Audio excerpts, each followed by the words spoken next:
Mi reflejo. Historia escrita por Alvin Darío. No vemos las cosas como son, las vemos como lo que somos. Guarda calma, no muestres impaciencia. Sigue como hemos venido mostrándonos, ya que encontré la forma de liberarnos de su mediocridad y la rutina esclavizante a la cual nos han condenado. Tus sueños son de triunfo y de gloria, pero al vernos encadenados a la realidad de este hombre mediocre y conformista, entendí que jamás lo lograríamos. Esto era lo que lograba oír, débiles susurros de conspiración provenientes de las oscuras profundidades de mi habitación.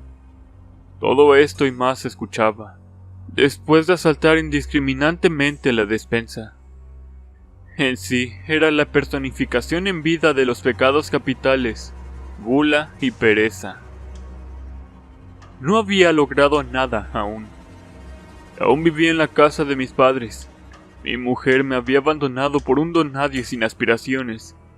Si mal no lo recuerdo, ella tuvo la iniciativa de matrimonio con un extenso poema, y la del divorcio con un haiku. Aún mi madre me mantenía y velaba por mi bienestar. Devoraba la despensa en días sin aportar nada, y sin el menor remordimiento. En mi mente creía que si vivía en el sótano estorbaría menos. Era casi una copia del relato La Metamorfosis, con ligeras variaciones, pero en sí, el resto del mundo me miraba como un bicho. Inclusive mi hermano hacía partícipe de aquellos comentarios. Hasta las cucarachas hacen esfuerzos por conseguir las obras. Cuando mi madre me llevaba la comida y recogía los platos de días anteriores. Está deprimido por el divorcio. Tenemos que ayudarle. Era su defensa a los continuos reclamos justificados de mi hermano. Tal vez lo que oía en esos momentos era un mal sueño. Comer. Tal vez me causó indigestión. Era ilógico lo que estaba escuchando, y más absurdo y surrealista lo que veía con mis ojos entreabiertos y soñolientos. Eran murmullos. Logré escuchar como un débil susurro, opacado por mis actuados ronquidos, anunciaba lo inevitable. Todo llegaría a su final en el instante que mi madre saliera. En la soledad deprimente de mi existencia darían el golpe final, pues ya sabían la forma de compenetrarse con mi cuerpo. De ser yo, de usurpar mi existencia. Pero para eso debía estar vivo. Si daban un paso en falso, sería el final de ambos, y su anhelada libertad se pudriría. Esta conversación la tenía en mi sombra y mi reflejo. A pesar de estar tendido en mi cama, podía contemplar aún con la pereza de abrir mis ojos en su totalidad. Observaba mi reflejo hablar con mi sombra, que se paseaba impacientemente y ansiosa frente a aquel espejo. En el instante en que sacudí mi cabeza bruscamente para ordenar mi realidad, veía a mi sombra apresurarse por entre lo claro oscuro para llegar a su posición habitual. Sin embargo, aquel reflejo en el espejo no se inmutaba, me veía con odio y desprecio. Con la rapidez de un rayo encendí la luz. Mi presencia ya no yacía en aquel pálido cristal plateado. Así que tomé un cenicero, lleno de colillas que estaba cerca, y lo tiré con furia hirviente hacia aquel cristal, que se convirtió en decenas de filosos pedazos plateados. Grave error, al parecer esa era la primera parte del plan, que yo destruyera su prisión. Cuando mi madre bajó a ver, noté su rostro lloroso. «No aguanto más», me gritó. No era la primera vez que lo hacía. Miré a mi alrededor y vi varias cosas totalmente destruidas. La admiré, pero no me compadecí de ella y de su dolor. Tener que vivir con un maldito lunático, un parásito. Es más, hasta entendí por qué mi mujer me había perdido la esperanza en lo nuestro. Pero igual yo trataba de subsistir a mi modo, y ellos al suyo. La vi que subió rápidamente y sentí 2 portazos. Mi madre había salido de la casa. A lo lejos escuché que el auto encendía y salía rápidamente. Supongo que esa era la fase 2. Las luces empezaron a titilar y lentamente se fueron apagando. Con los últimos destellos de claridad, una figura amorfa y negra se levantaba delante de mí y rápidamente me tiraba al piso. Sentí que esto se repetía. Entendí que las voces que quedaban inmovilizado no era la que comúnmente llamamos parálisis de sueño o mala digestión. Entendí que venían practicando cómo hacer las cosas, pues varias veces veía aquella figura que ahora estaba delante de mí hacer lo mismo en días anteriores, o tal vez era que intentaban llevar a cabo su plan, pero por alguna razón desistía. De repente un dolor imaginable se apoderó de mis pies, como si clavasen algo en estos. Luego, este mismo dolor en mi otra pierna, y así sentía cómo se enterraban filosos objetos en diferentes partes del cuerpo.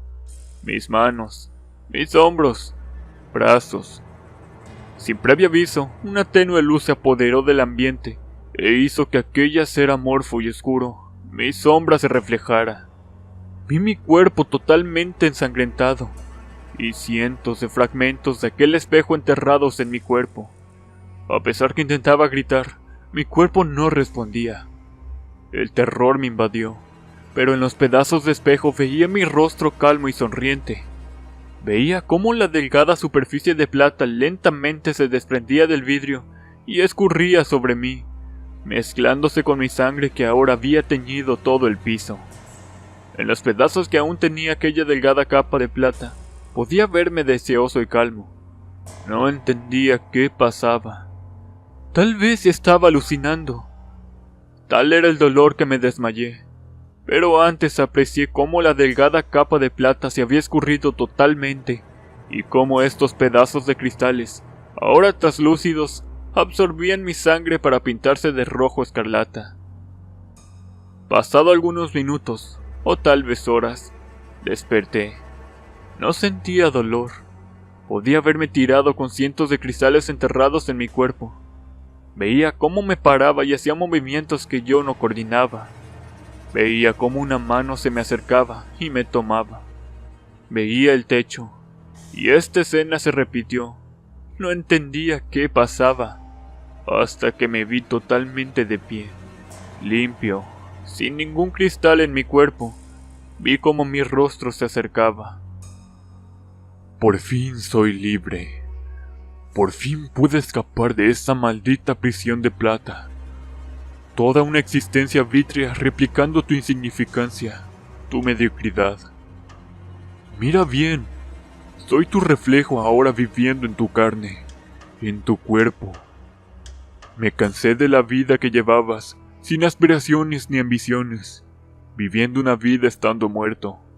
Cuando yo detrás de este maldito cristal deseaba darle vida al cuerpo que tú acababas. No nos culpes. Inclusive tu sombra se asqueó de la existencia que llevaba. Ella planeó todo.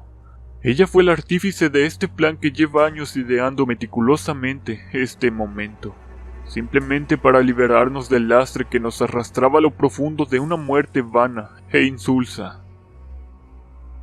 Aquel ser, aquel reflejo subió las escaleras dejándome ahí, hecho pedazos en el piso. Subió victorioso y tranquilo como cualquier esclavo que consigue su libertad. Ahora estoy condenado en esta realidad de cristal. Observo a través de cualquier superficie plateada, brillante o cromada, cómo vive. Lo veo disfrutar de los placeres de la carne, de la vida, de la existencia misma. Veo cómo mi madre esperanzada lo abraza por las ganas que ahora muestra por vivir. Veo a mi esposa a través de los espejos pegados en el techo, gesticular y contornearse de placer. Conoció más moteles en un mes que en los años de matrimonio conmigo. Ahora veo en sus ojos el mismo brillo de cuando la conocí y se enamoró de mí. Y pregunta extrañada por decenas de cicatrices. Reí y la acariciaba al decirle que la vida le entró a la fuerza y que la oscura sombra existencial le aceleró los sentimientos y el pensamiento. No siempre la luz te muestra el camino. A veces te cega y pierdes el rumbo. La veo sonreír y entiendo su amor por la poesía. y que este nuevo yo, sensible y apasionado, revivirá lo calcinado. Aquellos que me veían como un parásito, ahora se disculpan por el cambio radical que he tenido. Hasta lo apoyan en sus negocios emprendedores, que ya han dado frutos. Ahora vive en un cuerpo al que yo había condenado a una muerte lenta y sosa. Ahora me muestra y envidio la vida que solía ser mía, pero viviendo la plenitud como debe ser, como simplemente supiera que no hubiera o existiera un mañana.